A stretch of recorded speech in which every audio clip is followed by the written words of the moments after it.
여러분 손익태 지사님 큰 박수로 보내겠습니다.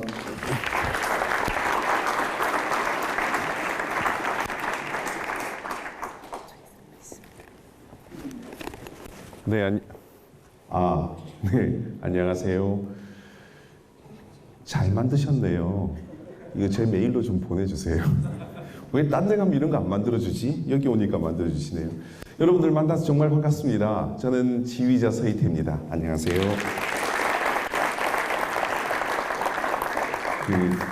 무대에 서는 사람들은 박수 받는 걸 굉장히 좋아하거든요. 그래서 수시로 제가 인사하면 이렇게 박수를 쳐주시면 되는 겁니다. 감사합니다. 자, 오늘 여러분들에게 박사님들 많이 계실 거고 또 연구원들 많이 계시고 저보다도 훨씬 공부를 잘하셨던 분들 앞에서 강의를 하려고 하니 굉장히 제가 떨리고 긴장이 됩니다. 자, 고전음악 3인방의 음악과 삶 리더십을 얘기하기 전에 저는 항상 어디를 가나 우리 국민 모두는 클래식의 매니아라고 얘기를 하는 사람입니다. 왜냐하면 우리 모두는 정말 많은 클래식 음악들을 실제로 듣고 계십니다. 오늘도 들으셨을 거예요. 이런 음악을 들어보셨나요? 따라라라란 따라라라란 따라라라 잠시만 기다리시면 연결해 드리겠습니다. 통화 연결 음악. 이거 안 들어보신 분이 안 계실 겁니다. 매일 그것도 여러 차례 듣게 되는 이 통화 연결 음악. 이거를 안 들어보신 분은 분명히 안 계신데 문제는 이 곡의 제목을 정확하게 아는 분이 계시느냐는 겁니다. 아까 정답을 맞추신 분에게 한번 먼저 여쭤볼게요. 어디 계십니까? 뒤로 안 돌아봐서 누군지 몰라요. 누구셨죠? 자, 지금 이 곡의 그 곡 제목을 혹시 아십니까? 아세요? 뭐죠? 하이든 뭐요? 하이든 세레나데. 맞습니다. 하이든 세레나데인데 풀 네임을 다 얘기하자면 굉장히 깁니다. 이렇습니다. 하이든 스트링 쿼르텟 호보켄 넘버 17번 작품 번호 3-5번 2악장 안단테 칸타빌레 세레나데가 이 전체 제목입니다. 가운데 다 빼고 일단 하이든의 세레나데 그 정도 맞춘 것도 굉장히 대단하신 거예요.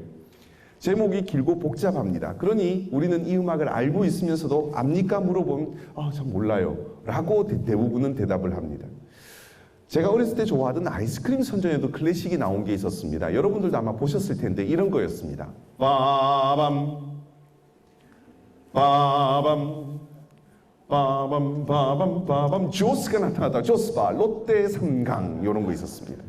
조스바 선전에 나왔던 이 음악 이거 안 들어보신 분이 안 계십니다. 영화 조스의 OST였잖아요. 그죠? 그런데 이 음악의 제목은 여기 계신 대부분의 사람들이 알고 있는 바로 그 제목입니다. 제목은 신세계 교향곡이에요. 신세계 교향곡은 우리 중학교 2학년 음악책에 나옵니다. 그래서 그 제목을 안 들어보신 분은 분명히 안 계십니다. 신세계 교향곡의 4악장의 첫 번째가 그렇게 시작을 합니다. 근데 존 윌리엄스라는 사람이 영화 조스의 음악 감독을 맡으면서 조스가 출몰할 때 그 으스스하고 무시무시한 분위기를 어떻게 표현할까 고민하던 차에 이 음악을 듣게 된 겁니다. 그래서 그 음악을 모티브로 조스의 OST를 만들게 된 겁니다. 그래서 우리는 조스의 음악으로 알고 있죠. 그런데 지금 제가 계속 얘기를 하고 있는데도 불구하고 뻣뻣하게 계속 계시면 제가 힘들어진다는 겁니다. 역시 대표님이 좀 다르세요. 이런 리액션 정말 좋다니까요. 자, 이제 본격적으로 가시죠. 큰일 났다. 오늘 이거 아닌데. 이걸 눌러야 되는 거. 어머머, 맞습니까? 아니요. 이거 맞아요. 네. 첫 번째 작곡가는 프란츠 요셉 하이든이라는 사람입니다. 여러분, 하이든이 몇 년에 태어나서 몇 년에 죽었느냐? 1732년에 태어나서 1809년에 죽었습니다. 77살을 살았습니다. 여러분, 이 당시에 지금 제가 얘기하는 이 1700년대, 1800년대 초반의 남성들의 평균 연령은 40세 정도였습니다. 그런데 하이든은 77을 살았습니다. 지금으로 따지면 100세를 넘겨서 산 거예요. 어떻게 이렇게 장수를 했을까? 하이든을 통해서는 우리가 장수하는 비법을 한번 배워보겠습니다. 하이든은 음악 역사상 가장 낙천적인 성격을 가졌던 작곡가였습니다. 일단 오래 살려면 성격이 좋아야 됩니다, 여러분. 직장을 다니는데 직장인들에게 물어봤습니다. 직장 생활하는데 뭐가 가장 힘드냐? 그랬더니 대부분이 직장에 가면은 또라이가 있어서 힘들다 그럽니다. 그런 또라이가 본인 스스로가 되면 안 되는 겁니다. 낙천적인 성격, 유연한 생각, 그런 것들이 오래 사는 비법 중에 하나입니다. 그 제가 계속 얘기 드릴게요. 하이든의 사람은 104곡의 교향곡을 작곡을 하고 83곡의 현악 사중주곡을 작곡, 어마어마한 숫자를 작곡한 겁니다. 그리고 또 하이든의 별명에는 파파 하이든이라는 별명이 있습니다. 아빠란 뜻입니다. 단원들이나 제자들이 하이든에게 아빠라고 불렀습니다. 스승에게 아빠라고 부를 수 있는 사람이 몇이나 됩니까? 모차르트, 베토벤도 하이든의 제자 중에 한 사람들이었습니다. 그런데 그들이 아빠라고 부를 수 있을 정도의 친근한 인물이었다. 그런 사람이었습니다. 하이든, 여러분, 음악가들은 서로가 서로를 칭찬하는 경우가 굉장히 드뭅니다. 잘 칭찬 안 해요. 서로 어떻게 하면 꼬집을지 그것만 생각합니다. 음악가들이 음악회를 보러 가면요, 즐길 생각을 안 합니다. 쟤네들이 뭐 틀리나 그것만 들으려고 합니다. 그런데 하이든은 자기의 제자였던 모차르트, 그것도 24살이나 연하인 모차르트를 칭찬하는데 모차르트 아버지 앞에서 이렇게 얘기합니다. 신 앞에 맹세하건대 당신의 아들은 제가 아는 최고의 작곡가입니다. 라고 칭찬합니다. 자신이 작곡가요, 모차르트의 스승입니다. 스승이 얘기하기를 내가 아는 최고의 작곡가는 바로 얘예요 라고 얘기한 겁니다. 그만큼 마음이 푸근한 사람이었습니다. 그런데 하이든이라는 사람의 작품을 보면 항상 HOB라고 하는 그런 기호가 붙어 있습니다. 여러분은 지식입니다. 하이든의 작품을 정리한 사람이 앤서니 판 호보켄이라는 사람이에요. 그 사람이 이 작품을 정리를 하면서 자기의 이름의 이니셜을 앞에 붙여놓고 하이든 작품 번호를 붙인 겁니다. 여러분 하나 알고 있으면 작품 번호에 이렇게 아까 제가 하이든 스트링 쿼르텟 호보켄 넘버 17번 이렇게 얘기한 것처럼 그런 번호가 붙어 있으면 아 이거는 하이든의 작품이야. 왜냐하면 그 음악을 조금 좋아하시는 분들은 작품에는 작품 번호가 붙는다는 거 혹시 알고 계십니까? 오푸스 넘버라 그럽니다. OPUS. 그게 뭐냐면은 작품 번호를 뜻하는데 이 오푸스 번호가 붙은 것이 고전주의 이후에 붙기 시작하는 거예요. 그래서 고전주의 이전에 바로크 시대의 작곡가들의 작품에는 오푸스 번호가 없습니다. 하이든은 초기 고전주의 작곡가입니다. 그렇기 때문에 하이든의 작품에는 처음에는 오푸스 번호가 없었습니다. 작품 번호가. 그래서 호보켄이라는 이런 사람들의 번호 그런 것들로 표시가 됐는데 이건 이후에 붙었습니다만 다른 예를 들어보면 바흐나 핸델의 작품에는 바흐의 작품에는 BWV라는 작품 번호가 붙어 있습니다. 바흐 Werke Verzeichnis. 바흐 작품 목록 이런 뜻입니다. 핸델 작품에는 HWV라고 하는 이니셜을 붙입니다. 핸델 Werke Verzeichnis, 핸델 작품 목록. 그런 식으로 작품 번호를 붙입니다. 하이든 작품의 특징이 HOB라는 번호를 붙이는 것입니다. 하이든은 유머 감각이 뛰어난 사람이었습니다. 굉장히 유머 감각이 뛰어납니다. 놀람 교향곡이라는 게 있습니다. 빰빰빰빰빰빰빰빰 빰빰빰빰빰빰빰 잘 아시죠? 근데 그 음악을 연주하다가 갑자기 팀파니가 꽝 하고 갑자기 사람을 놀래킵니다. 왜? 음악회를 연주를 하는데요. 귀족들이 와서 다 파티를 즐깁니다. 맛있는 음식도 먹고 와인도 마시고 춤도 추고 나서 음악회를 볼 때가 되면 다들 졸리는 겁니다. 지금 우리나라 별반 다를 게 없었습니다. 다 졸고 있습니다. 열심히 준비해서 음악을 연주하고 있는데. 그래서 하이든이 이분들을 어떻게 하면 골탕을 한번 먹여볼까 하고 작곡된 것이 바로 놀람 교향곡입니다. 그리고 현악 사중주 83곡 중에 농담이란 곡이 있어요. 이 농담이란 곡이 왜 농담이란 이름이 붙었을까? 여러분이 이 영상을 통해서 한번 보시기 바랍니다.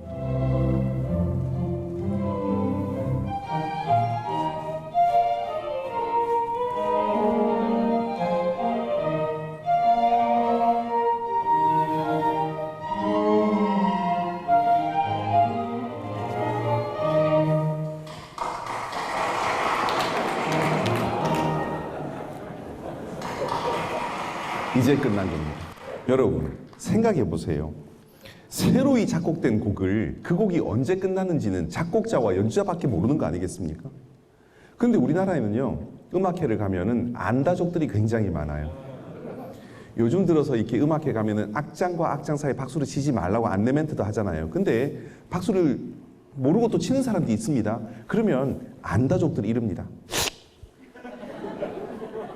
무식하게 말이에요. 여러분 그런 거 아니에요. 음악은 즐기는 겁니다. 내가 느끼고 나에게 뭔가 임프레스를 주고 뭔가 내가 그걸 통해서 뭔가 행복해지기를 원하고 또 내가 슬플 때는 차라리 그냥 한번 음악을 통해서 또 울어도 보고, 그거는 감정을 조절해 주는 게 음악인데요. 뭘 틀리나? 요거 그래, 음정 뭐 틀렸지? 요것들 봐라. 이거 아니에요. 우리나라에는 대부분 다 이 재판관들밖에 없는 것 같아요. 음악회를 하고 있으면. 그리고 안다족들 다 필요 없습니다. 중간에 박수 치는 거 잘못된 거 아닙니다, 여러분. 후르트 뱅글러라는 사람이 있었어요. 바로 베를린 필하모니 오케스트라의 종신 지휘자였던 헤르베르트 폰 카라얀 아시죠? 그 카라얀은 1745년부터 1789년까지 44년 동안 베를린 필하모니의 지휘를 했습니다. 그 바로 직전의 지휘자가 후르트 뱅글러입니다. 이 후르트 뱅글러가 그런 얘기를 한 겁니다. 악장과 악장 사이에도 음악은 연속되고 있다. 그래서 박수를 치지 말아 주십시오 라고 부탁을 한 것이 전통이 되어서 지금 이 시대에 와서는 그게 아예 법처럼 되어 있는데요. 과거에 하이든이나 모차르트는 악장 사이에 박수가 안 나오면 자기가 일어나서 인사까지 했다고 합니다. 그게 법이 아니에요, 여러분. 지금 이 시대에 그렇게 하는 것이 서로를 위해서 좋겠다, 그런 어떤 모원의 약속이지, 그런 걸 했다고 해서 노려볼 일이 아니란 말입니다. 그러니까 언제 박수 칠지는 아무도 모르는 겁니다. 관객들이 박수를 칩니다. 그런 모습들을 잘 유심히 봤다가 자기의 작품 속에 녹여낼 줄 아는 그런 지혜, 유머러스 감각을 갖고 있었던 사람이 바로 하이든입니다. 여러분, 하이든처럼 살면은 그렇게 장수하는 겁니다. 첫 번째는 낙천적으로 사는 것, 두 번째는 지혜롭게 사는 것, 세 번째는 지조 있게 사는 것, 네 번째는 유머 감각을 갖고 살면 여러분들도 오래 장수하십니다. 거기다가 붙여서 한 가지 더, 악처를 만나시면 더 오래 삽니다.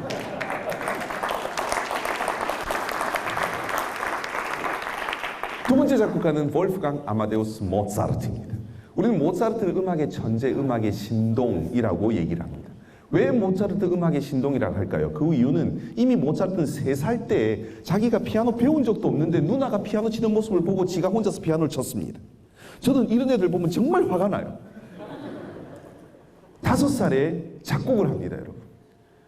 모차르트의 고향은 오스트리아 살츠부르크라는 곳에 있습니다. 그 살츠부르크에 가면 모차르트의 생가가 있는데 거기 가면 모차르트 첫 번째 작품이 있습니다. 5살 때 쓴 미뉴엣입니다. 근데 그 미뉴엣 악보를 보면 5살짜리가 그렸다고는 도저히 믿을 수가 없는 너무나 완벽한 악보를 그려놓았습니다. 그리고 9살에는 모든 음악의 총집합이라고 하는 이 교향곡, 모든 악기의 총집합이라고 하는 교향곡을 벌써 9살에 쓰고, 12살에는, 11살에는 오라토리오가 뭐냐?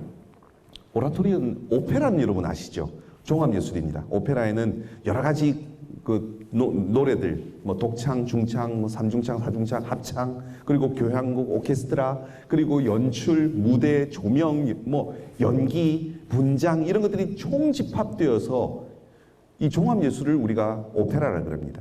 그런데 오라토리오는 오페라와 음악적 구성은 같습니다. 하지만 연기를 하지 않습니다. 무대 위에 콘서트 형식으로 서서 노래를 부릅니다.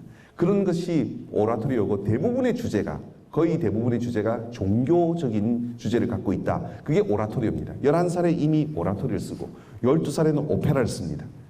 35년을 살았는데요. 무려 626개의 작품을 씁니다. 그런데 이 626개의 작품이라는 것은 3시간짜리 오페라도 한 작품이에요. 3시간짜리 오페라 수백 페이지에 달하는 그 오페라도 한 작품으로 치니까 이 626개의 작품을 페이지 수로 따지면 이건 정말 어마어마한 작품을 35년 동안 남긴 겁니다. 어마어마한 작곡가입니다.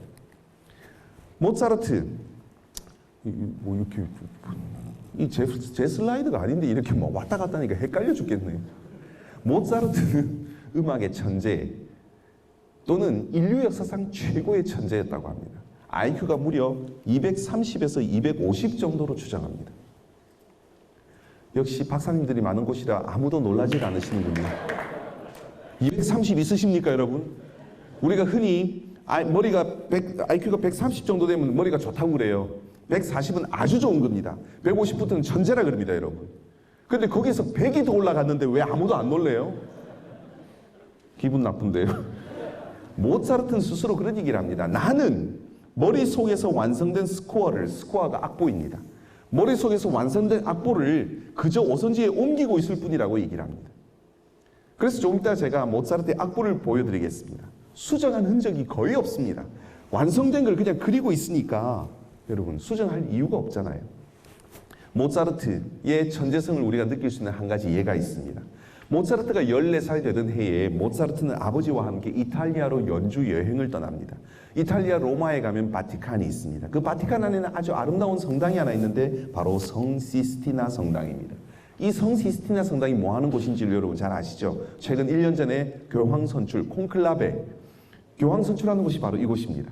그리고 천정화로 미켈란젤로의 천지창조가 그려져 있는 곳이 성 시스티나, 아주 아름다운 성당입니다. 이 성당을 방문했는데 문을 열고 들어갔는데 마침 그곳에서 한 합창곡을 듣게 됩니다. 미사곡을 하나를 들어요. 그 미사곡의 이름이 알레그리라는 사람이 작곡한 미세레레 메이라는 곡인데요.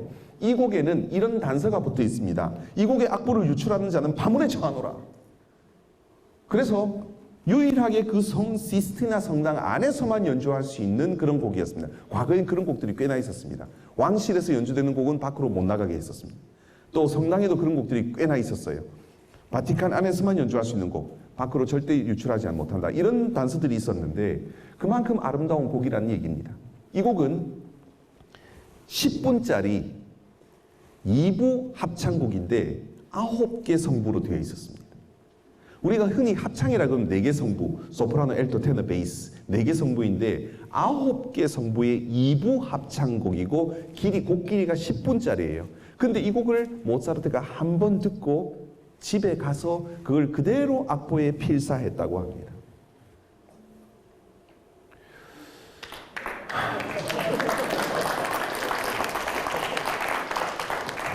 아까 IQ가 230, 250 정도로 추정한다 할 때도 아무도 안 놀래고 지금 이렇게 놀라운 얘기를 했는데도 불구하고 아무도 안 놀래고 제가 한번 들려드릴게요. 그러면 한번 여러분이 듣고 한번 외워보십시오. 얼만큼 잘 외우는지 한번 보겠습니다. 한번 들어봅시다. 듣고 외우고 나중에 듣고 나서 노래하는 거예요. 오케이, 한번 들어보시죠.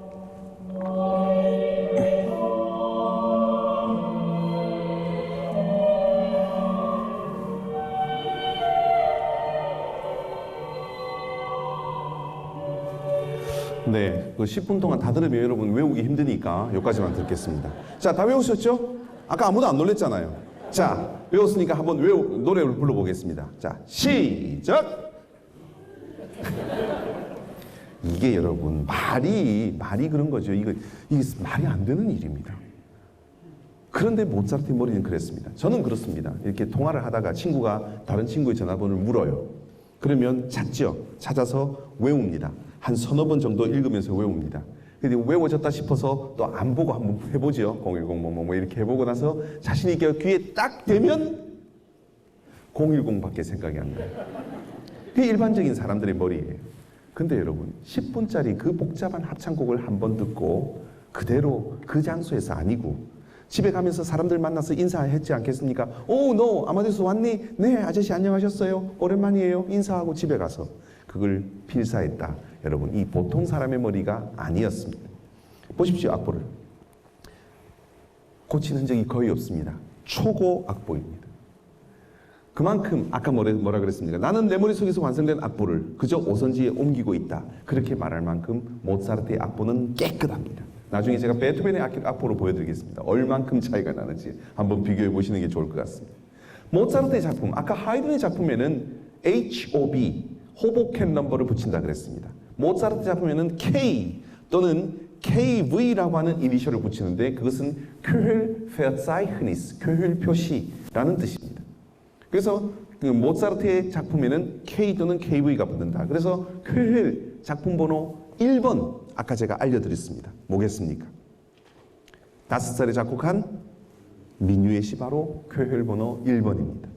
그리고 마지막에 작곡한 레퀴엠 작곡하다가 중간에 죽었죠? 그 레퀴엠이 626번입니다. 이런 작품 번호는 우리를 머리 아프게 하려고 만들어 놓은 것이 아닙니다. 작품 번호를 보면 이 작곡가의 작품이 대략 언제쯤 작곡이구나, 초기구나, 아니면 중기구나, 후기구나 이렇게 구별할 수 있도록 작품 번호를 붙여놓은 겁니다. 그래서 여러분들 그거 외울 필요가 없는 거예요. 왜 시험 볼 때 꼭 그걸 보는지 저는 모르겠습니다.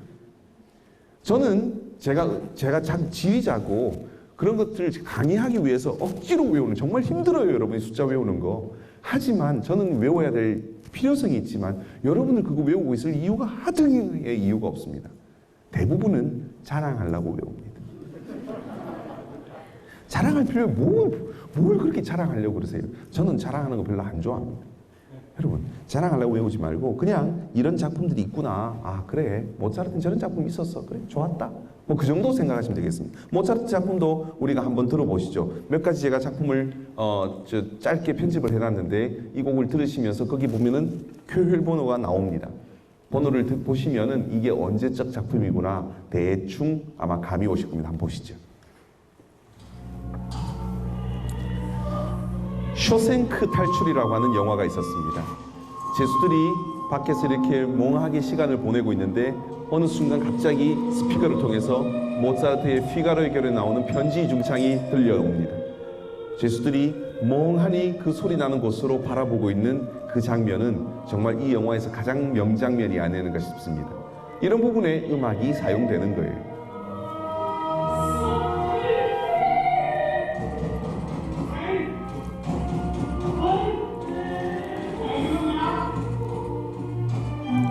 이 음악이 바로 환승역에, 서울에 가면 지하철의 환승역에서 나오는 음악입니다.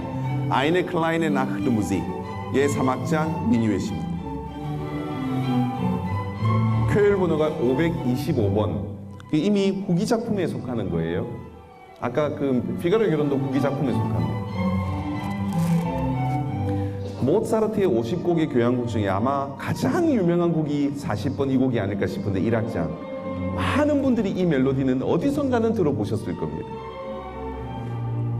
무조건 우리가 이 음악을 내가 이게 모차르트의 교향곡 40번 뭐 이런 걸 그 작품 번호를 이름을 모르니까 그거 연관이 잘 안 되니까 모른다고 생각하시지만 사실 우리 귀에는 굉장히 낯이 익은 그런 곡이죠.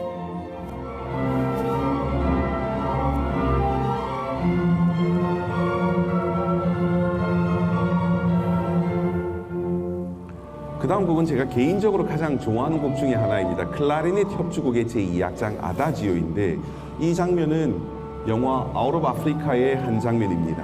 아름다운 아프리카의 전원과 이 음악이 너무나 매치가 잘 되는데 여러분 이 장면을 보시면서 음악이 없다고 한번 생각해 보세요. 어떻겠습니까? 저 장면이 그렇게 돋보였을까요?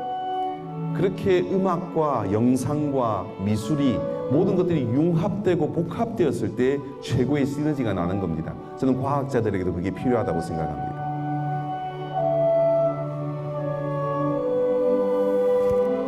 622번 거의 이제 마지막 작품으로 달려가고 있는 겁니다.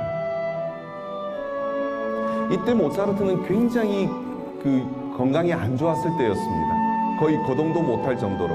그럼에도 불구하고 이런 아름다운 음악의 멜로디가 그 머리에서 나왔다는 것은 자기의 생활과는 전혀 관계없는 거예요.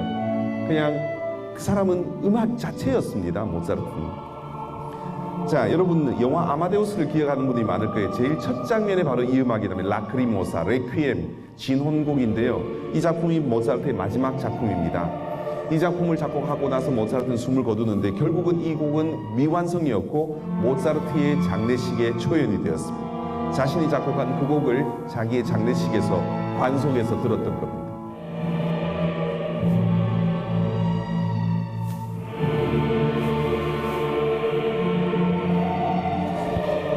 네, 넘어갈까요? 음악을 들을 때는 소리의 질감, 또 음악이 어떻게 나에게 다가오는가 그걸 감성적으로 느끼려고 제가 아까 말씀드렸습니다. 그걸 분석하려고 하지 말고 이게 구조적으로 어떻다 뭐 이런 거 분석은 음악가들이 하는 겁니다. 모차르트의 부인은 콘스탄체라고 합니다. 근데 이 콘스탄체의 언니가 이름이 알로이지아예요. 아까 하이든의 부인 마리아 안나 알로이지아 아폴로니아 켈러 그 알로이지아가 아니고 아예 헷갈려. 모차르트의 워낙 연인은 콘스탄체의 언니 알로이지아였습니다. 근데 언니가 먼저 시집을 가버립니다. 다른 곳으로. 그리고 모차르트가 굉장히 상심하고 있을 때 모차르트의 장모가 보니까요. 요놈 놓치기가 아깝거든요. 그래서 얼렁뚱땅 자기의 둘째 딸이었던 콘스탄체와 결혼을 시킵니다. 뭐 여러 가지 이해가 있습니다. 그건 뭐 다 얘기하기 너무 힘들고 아무튼 얼렁뚱땅 결혼을 합니다. 그 결혼부터가 문제가 됐던 겁니다. 모차르트도 경제관념이 없고 콘스탄츠도 경제관념이 없고 콘스탄츠는 완전히 망나니였습니다. 당시. 이후에 모차르트가 죽고 나서 이 콘스탄츠는 니센이라고 하는 덴마크의 외교관과 결혼을 재혼을 합니다. 그리고 그 니센이라는 사람이 모차르트의 전기를 쓴 사람입니다. 근데 이 전기를 쓰기 위해서 자기의 지금 부인이지만 과거 모차르트의 부인이었던 자기 지금 콘스탄츠에게 뭘 물었을 거 아닙니까? 야, 그 밥 먹을 때는 어떻게 먹었니? 무슨 잠잘 때 버릇은 뭐 없었어? 또는 이 곡을 작곡할 때는 어떤 일이 있었어? 이런 것들이 여러 가지 물었을 거 아닙니까? 그걸 계속 대답을 해주는 거예요. 그렇게 하다 보니까 자기가 과거에 살았던 그 자기의 남편 모차르트가 얼마나 대단한 인물이었는지를 콘스탄츠가 이후에 느끼게 된 겁니다. 그리고는 나중에는 굉장히 현숙한 여인으로 바뀌었습니다. 모차르트의 결혼부터 이렇게 일이 번집니다. 모차르트를 아마데우스 영화를 보신 것처럼 모차르트의 마지막의 생애는 굉장히 불행하고 굉장히 가난하게 살았던 걸로 아마 표현이 됐던 걸 여러분 보셨을 겁니다. 그러나 모차르트의 수입은 어마어마했었습니다.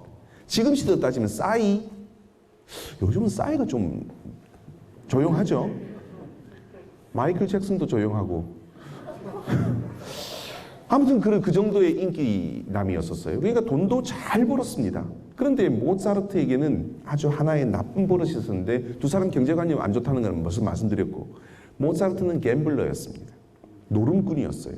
그 당시에는 이 당구를 쳐서 노름을 했었는데 이 당구를 통해서 굉장히 많은 거금들을 모차르트가 날립니다. 세 번째 이유는 모차르트는 프리메이슨이라고 하는 종교 조직, 그 조직으로부터 후원을 받아서 성공한 케이스가 됩니다. 국제적인 성공을 이뤘던 모차르트가 무슨 돈이 있어서 이탈리아로 막 연주여행을 다녔겠습니까? 그 뒤에는 프리메이슨이 있었던 겁니다. 여러분 모차르트의 3대 오페라라 그러면 피가로의 결혼, 돈조반니 그리고 마술피리. 돈조반니, 돈을 줘봤니 아니고 돈조반니. 마술피리. 이 마술피리에 나오는 의식 장면이 있습니다. 그 의식이 바로 프리메이슨의 의식을 그대로 갖다 놓은 겁니다. 여기 보면 프리메이슨들이 이렇게 꽃갈 모자 쓰고 다니잖아요. 그죠? 그걸 그대로 쓰고 나옵니다. 그렇게 해서 모차르트가 성공을 하게 되는데 이후에 어떤 약속을 하게 되냐면 내가 국제적인 성공을 하게 되면 내가 프리메이슨에 큰 헌금을 하겠다. 그래서 그 약정을 한 겁니다. 그 약정 때문에 모차르트의 많은 수입이 프리메이슨으로 들어가게 됩니다. 그러니 돈이 없었던 겁니다. 불행하게 된 거예요. 모차르트가 죽었습니다. 1791년 12월 5일. 그런데 모차르트의 장례식 날 하필이면 너무나 눈보라가 많이 쳐서 모차르트의 부인이었던 콘스탄츠마저도 그 장례 행렬에 따라가지 못하고 유일하게 장의사 한 사람만 그 수레를 끌고 가서 모차르트를 상트 막스라는 묘지에 장례 치르게 되는데 이 당시에 황제가 바로 마리아 테레제 왕의 첫째 아들이었던 요셉 2세였습니다. 여러분 비엔나에 가보신 분들이 꽤 있을 거예요. 비엔나 가면 아주 유명한 곳을 꼭 방문하는 곳이 있습니다. 바로 쉔부른 궁전. 가보신 분들은 다 가봤을 겁니다. 쉔부른 아주 아름다운 궁전이에요. 그런데 이 궁전을 들어가면 정문을 통해서 정문을 통해서 들어가면 한 100m도 안 걸어서 바로 궁전이 있습니다. 여러분. 뜰이 조그매요. 그러니까 무엇을 말하고 있느냐? 그 합스부르크 왕족은 우리는 소박한다. 국민 여러분들 당신들도 소박하게 살아주십시오. 라는 정치를 폈던 겁니다. 요셉 2세가. 그래서 그 궁전도 그렇게 지은 거예요.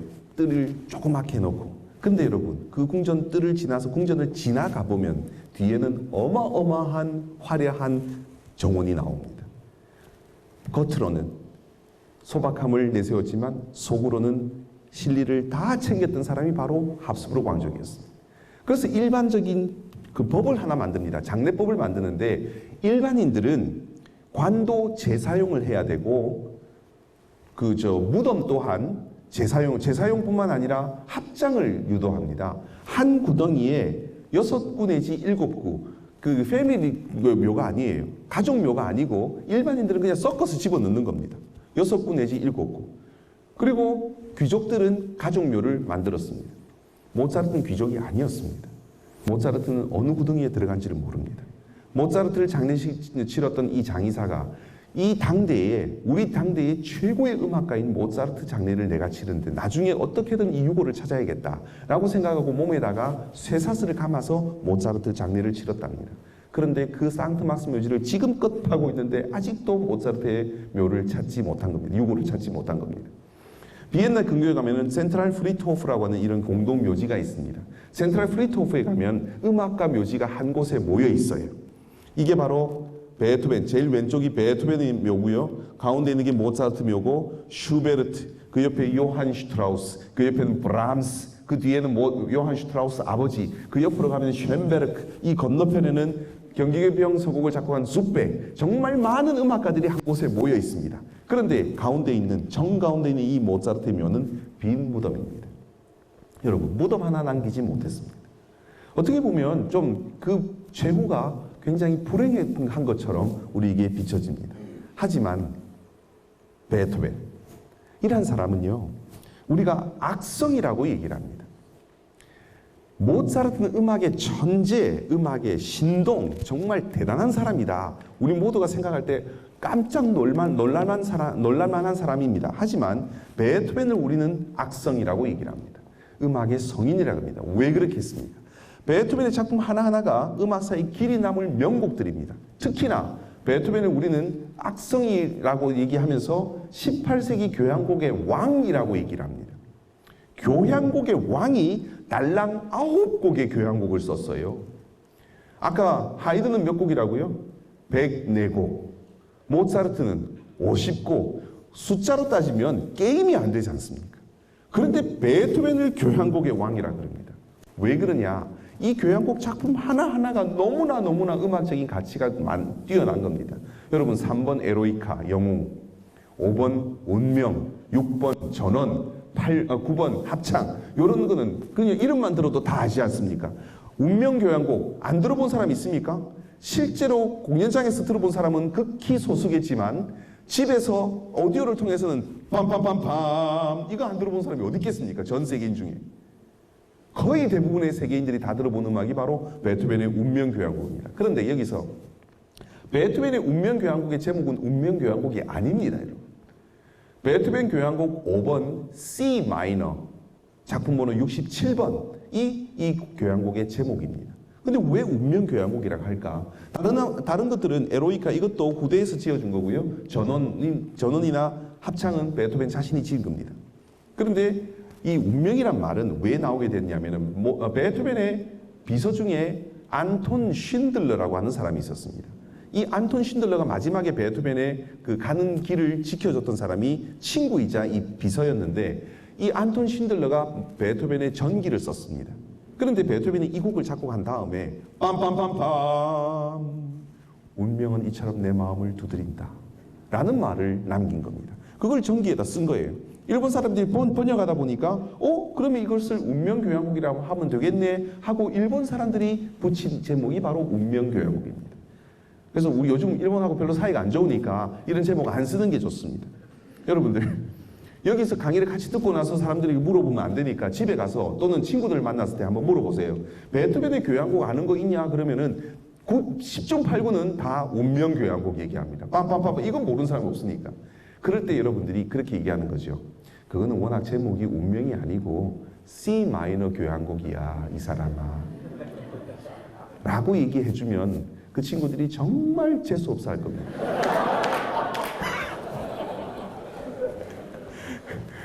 그러나 여러분, 정확한 제목을 알 필요는 있지 않습니까? 베토벤 교향곡 5번 C 마이너, 다단조 교향곡. 한번 해볼까요? 베토벤 교향곡 5번 C 마이너.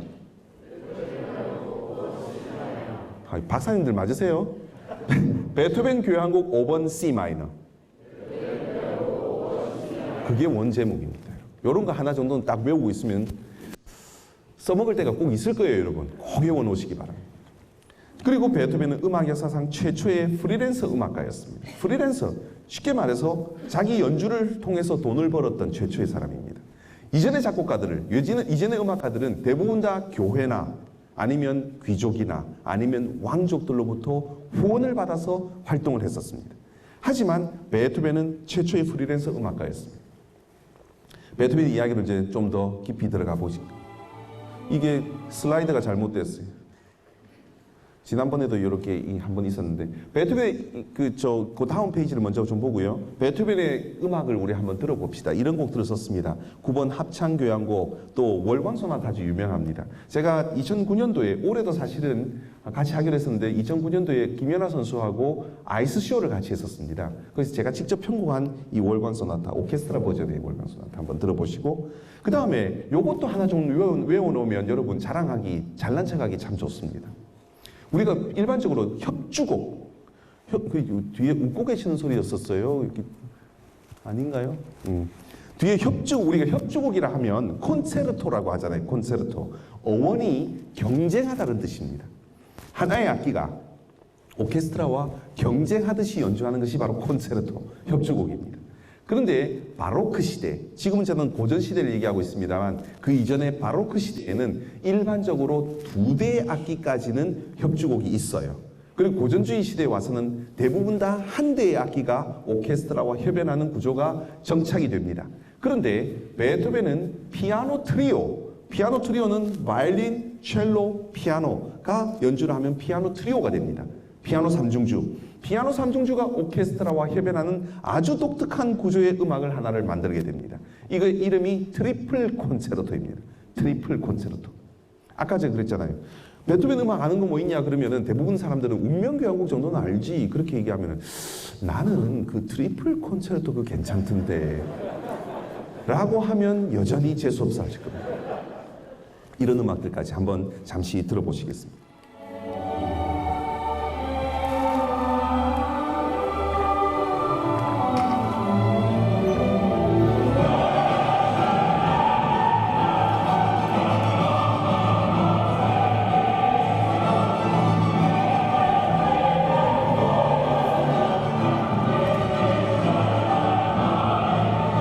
밀레니엄 심포니 오케스트라 연주입니다.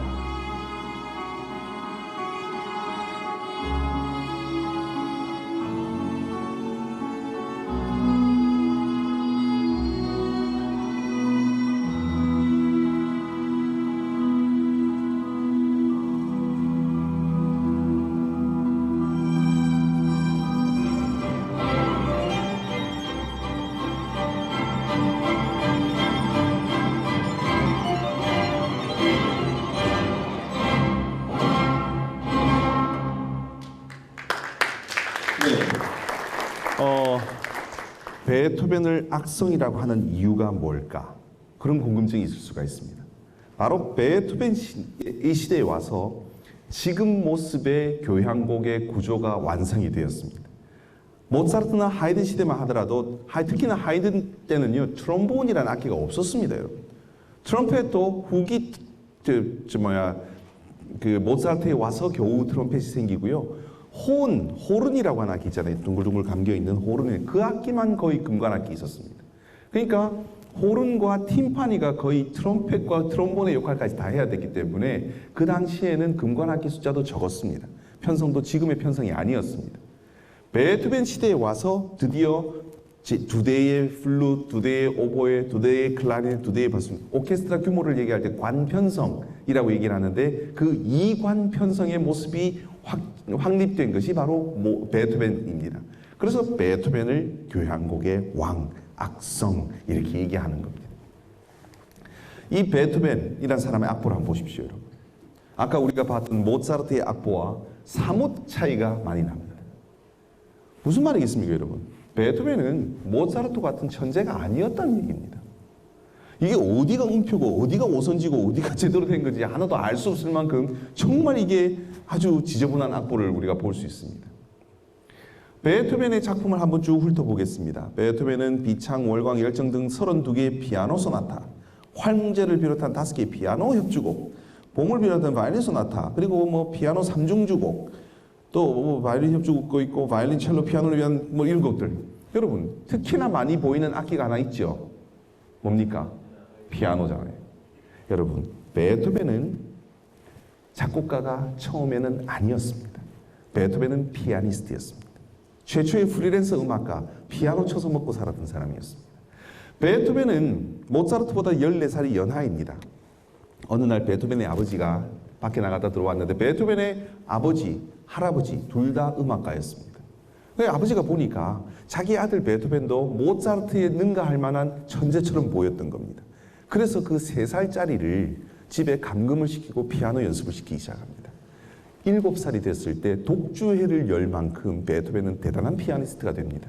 그런데 베토벤은 그 감금된 자기 방에서 감금되었다고 합니다. 그 안에서 용변도 해결하고 안에서 밥도 먹고 연습하고 밖에 나오지를 못했던 겁니다.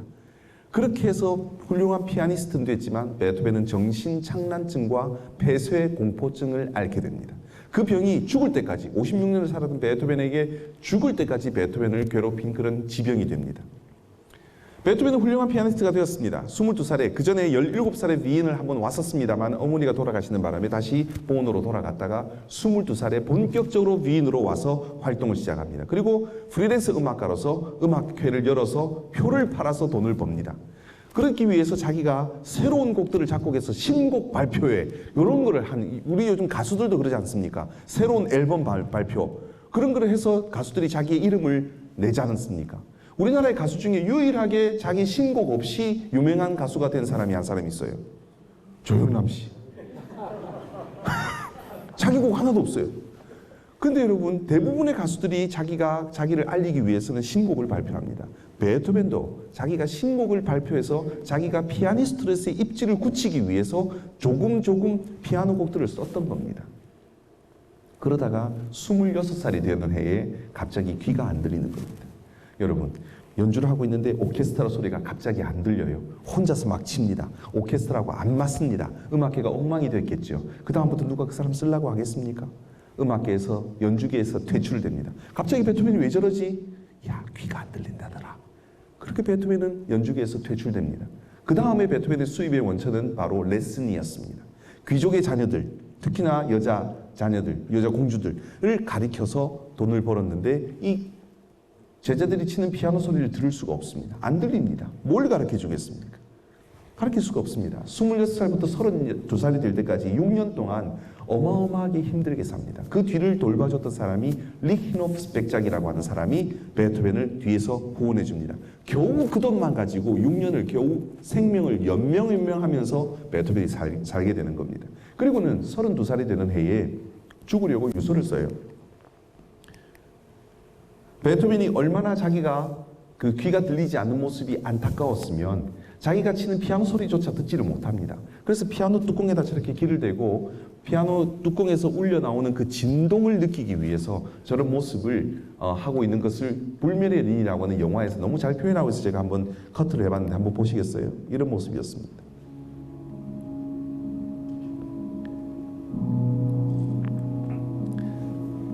훌륭한 한 명의 피아니스트가 자기가 치는 피아노 소리마저 듣지 못했던 그런 안타까운 모습입니다.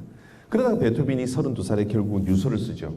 그 유서가 하일리겐슈타트 테스타멘트라고 하는 그런 유서입니다. 베토벤은 요양을 위해서 하일리겐슈타트로 떠납니다. 하일리겐슈타트는 지금은 비엔나 안에 있어요. 과거에는 비엔나 근교였습니다. 그곳에 가서 유서를 쓰게 되는데 그 유서의 내용이 이렇습니다. 모든 불행한 사람들이요. 당신과 같은 한낱 불행한 사람이 자연의 가진 장애에도 불구하고 우수한 사람들과 예술가의 대회에 참여하고자 전력을 다해야 했던 것을 알고 위로를 받으라. 여러분, 유서라는 것은 죽기 전에 쓰는 거 아닙니까? 이 별 이상한 소리를 다 하고 있잖아요. 죽을 사람이. 근데 여러분, 이 말은 일반인들이요. 그냥 건강한 여러분들, 나 같은 사람도 예술가가 되려고 이렇게 몸부림을 치는데 건강한 당신들은 얼마나 행복합니까? 날 보고 여러분들 힘 좀 내세요. 그런 내용입니다. 유서치고는 좀 이상하지요? 근데 마지막 말은 더 이상합니다, 여러분. 나는 내 안에 있는 모든 것을 소진한 후에야 이 세상을 떠날 것이다. 유서는 죽기 전에 죽으려고 쓰는 겁니다, 여러분. 그런데 이게 죽겠다는 말입니까? 살겠다는 말입니까? 살겠다는 말이잖아요. 베토벤은 유서를 쓰는 중간에 자기의 마음이 바뀌었습니다. 베토벤이 이 유서를 쓰고 자살하려고 그랬었습니다. 근데 이 유서를 쓰면서 자기가 나는 내 속에 내 안에 있는 모든 것을 소진한 후에야 이 세상을 떠날 것이다. 그런 말을 하고 베토벤은 자기의 직업을 바꿔버립니다. 뭘로? 작곡가로. 여러분, 베토벤은 9곡의 교향곡을 썼다 그랬습니다. 베토벤이 그 9곡 중에 8곡을 귀가 먹은 상태에서 썼습니다. 그 유명한 황제 피아노 협주곡, 베토벤을 알려줬던 그 유명한 곡들은 다 베토벤이 거의 다 베토벤이 귀가 먹은 다음에 쓰게 된 겁니다. 만약에 여러분 한번 우리가 가정을 해보겠습니다. 베토벤이 당대의 최고의 피아니스트였어요. 그런데 이 베토벤에게 귀가 먹는 일이 안 벌어졌다면 베토벤 지금 기억하는 사람이 혹시라도 있을까요? 분명히 없습니다. 여러분 300년 전에 피아니스트 기억나는 사람이 있습니까? 문헌을 통해서도 전해 내려오는 게 없습니다. 왜냐? 지금은 레코딩이 있습니다. 파바로티는 이미 돌아가셨지만 파바로티 레코딩을 통해서 파바로티를 못 본 사람들도 파바로티라는 사람은 알아요. 하지만 이 당시에는 레코딩이 없습니다. 그야말로 현장 예술입니다. 피아니스트는 연주가 끝나고 나면 그 사람을 기억하는 사람, 피아니스트는 죽고 나면 그 사람의 연주를 기억하는 사람은 거의 없습니다. 그리고 300년이 지났습니다. 여러분, 그러나 베토벤 되게 한 것, 베토벤을 지금 이 시대에 와서 기억하게 한 것은 베토벤에게 찾아온 불행이었습니다. 베토벤이 귀가 먹지 않았다면 작곡가가 되려는 마음을 갖지 않았을 겁니다. 그리고 그 베토벤을 교향곡의 왕을 만들어줬던 그 8곡의 교향곡은 분명히 나오지 않았을 겁니다. 베토벤이 귀가 먹었기 때문에 그렇게 자기의 혼신을 다해서 작곡가로 변신을 하고 결국은 그 작업을 통해서 베토벤이 악성이 되었던 겁니다. 우리 모두에게는 다 핸디캡이 있습니다. 저에게도 있고요. 저는 어떤 핸디캡이 있느냐? 저는 절대 음감이 없습니다, 여러분. 이런 거 공개하면 안 되는데. 절대 음감이 뭐냐? 이런 소리가 음정으로 들린대요. 어느 미친 사람들이. 저는 쿵 하고 들리거든요. 근데 많은 음악가들, 제 아들도 음악을 하는데 걔도 절대 음감입니다. 모든 소리들이 다 음정으로 들려요. 제가 지휘 공부를 했던 제 지휘 클래스에는 20명의 학생이 있었습니다. 근데 그 중에 18명이 절대 음감을 갖고 있었습니다. 2명만 상대 음감이라 그래요. 도레미파솔라시도 이렇게 도를 주면 도미도솔도라 뭐 이런 식으로 상대적으로 계산해서 음정을 듣는 그걸 상대 음감이라 그럽니다. 두 사람은 상대 음감, 18명 절대 음감. 절대 음감을 갖고 있으면 얼마나 편리한 줄 아십니까? 악보를 들고 있으면요, 이 음표가 음악이 되어서 귀에 싹 들려온답니다. 미치는 일이죠. 저희 친구들은 스코어만 들고 그 비엔나의 그 좋은 이 공원을 산책하면서 이렇게 악보를 보고 있어요. 그러면서 공부하는 거예요. 이런 나쁜 놈들이 어디 있습니까, 여러분? 근데 저하고 다른 친구 하나는 피아노 앞에 앉아가지고 그들보다 30배, 50배 많은 시간을 투자해서 겨우겨우 악보를 외웠습니다. 읽었습니다. 여러분, 그런데 그 많았던 친구들 중에 지금 지휘자로 활동하는 친구가 단 3명밖에 없습니다. 17명 다 어디 갔는지 몰라요, 여러분. 그런 좋은 재능만 가지고 음악가가 될 수 있다? 아니었던 것 같습니다. 우리 여러분 모두에게도 왜 저 사람은 갖고 있는데 나는 없지? 왜 모차르트는 저렇게 머리가 좋았는데 나는 그 머리가 없지? 그렇게 생각하는 사람들이 분명히 핸디캡으로 느끼는 사람들이 있을 겁니다. 그러나 여러분, 그 핸디캡을 통해서 그것을 자기의 장점으로 바꾸는 사람은 성공하는 사람이 되는 것이고, 그렇지 못하고 그 핸디캡에 눌려버린 사람은 결국은 실패하는 인생이 되지 않겠습니까? 베토벤이 그런 불행을 겪지 않았다면 베토벤을 지금 기억하는 사람은 분명히 없을 겁니다. 저에게 절대 음감이 있었으면 저는요, 지금 한번 자리에 앉으면 하루 종일 화장실만 갔다 오면요, 하루 종일 앉아서 저 글 쓰는 사람입니다. 어젯밤에 제가 제 책 4번째 책이 나왔어요. 여러분, 이 강의하러 다니랴, 지휘하랴, 여러분, 방송도 나가랴, 저 바쁘거든요. 근데 저는 앉아서 작업하는 것에 대해서 이력이 나 있는 사람입니다. 왜냐? 그때 저한테 그게 생긴 거예요. 지구력이. 누구나 있을 수 있는 그 핸디캡을 어떻게 극복하느냐가 가장 저는 중요하다고 생각합니다.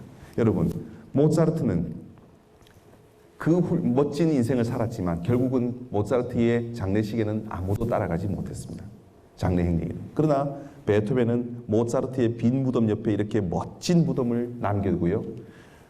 베토벤의 장례식에는 2만 명의 조문 행렬이 베토벤의 뒤를 따라갔다고 합니다. 상대적으로 보면 모차르트와 베토벤은 비교가 되지 않을 만큼 모차르트가 월등하게 뛰어난 천재였습니다. 하지만 자기의 불행을 겪고 최고의 악성이 될 수 있었던 베토벤의 불굴의 의지도 우리가 한번 생각해 볼 필요가 있다고 생각합니다. 그런 여러분 모두가 되기를 바랍니다. 감사합니다.